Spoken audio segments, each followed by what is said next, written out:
عليكم ورحمة الله وبركاته. Ndugu zangu Waislamu, leo mada yangu nitazungumzia kisa cha mzee mmoja ambacho kilitokea Israeli hizo zama na zama zilizopita.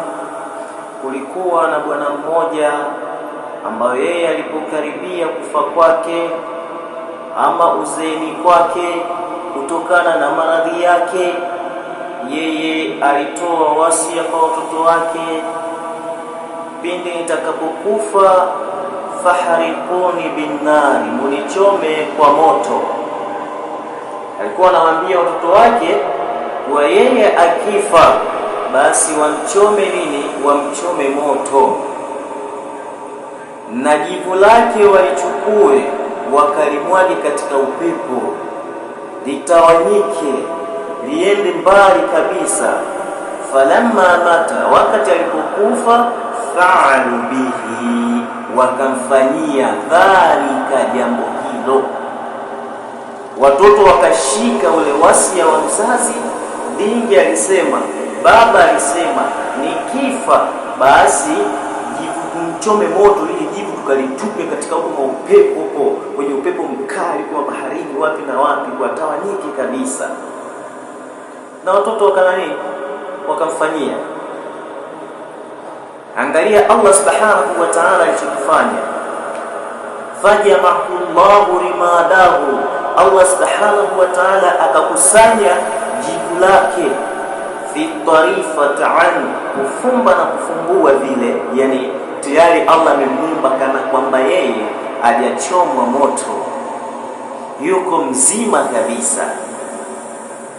Huyo ndio Allah subhanahu wa ta'ala, huyo ndio Allah subhanahu wa ta'ala akimbiliki. Mwenyezi Mungu subhanahu wa ta'ala akampelekea malaika. Baada ya kumpelekea malaika, yule malaika akamuuliza, ma hamaluka, nini makusudio yako, ala hadha alfil, juu ya kitendo hiki? Yule mtu akasema, ninamuonea aya Allah subhanahu wa ta'ala, sikumwabudu Mwenyezi Mungu ukweli wa kumwabudu. Ibada zangu mimi zilikuwa za onja tu zisizoeleweka. Kama niliwaamrisha watoto hawa wanichome moto, kwa sababu gani? Nisifike kwa Allah subhanahu wa ta'ala, habari zangu ziishie hapa duniani. Yani alizani kuwa Allah wakishamchoma hatofika kwa Allah subhanahu wa ta'ala. Kwa sababu gani? Anamuonea aya Allah.